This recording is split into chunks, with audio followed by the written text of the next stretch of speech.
অনেক স্ত্রী আছে দেখবেন স্বামীর সঙ্গে অন্য পুরুষকে কম্পেয়ার করে, তুলনা করে, যারে তোমার বন্ধু কত সুন্দর সরকারি চাকরি করে, কত টাকার মালিক, শাশুড়িকে ওইটা দেয়, শ্বশুরকে ওইটা দেয়, তার বউরে গহনা দেয়, আইফোন দেয়, বিশাল বড় বাড়ি করে দিয়েছে, সে কত স্মার্ট, আর তুমি আমারে কি দিছো?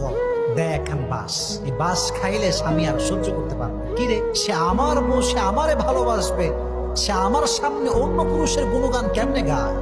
স্পষ্ট হারাম, এটা ঠিক না। রাসূল নিষেধ করেছেন যে তোমরা স্বামীর সামনে অন্য পুরুষের গুণগান গেও না, তোমরা স্বামীর সঙ্গে অন্য পুরুষকে কম্পেয়ার করো না। এটা মারাত্মক পর্যায়ের গুনাহ, এতে স্বামীর মনে আঘাত পায়, সে অনেক হার্ট ফিল করে, এটা ঠিক না। স্বামীকে মোটিভেট করেন, ভালো কাজ করতে বলেন, it's okay, there is no problem, কোনো সমস্যা নাই। কিন্তু স্বামীকে আপনি ক্রিটিসাইজ করে নিচে নামাবেন আর অন্য পুরুষকে আকাশে উঠাবেন, এটা কোনো ভালো নারীর কাজ হতে পারে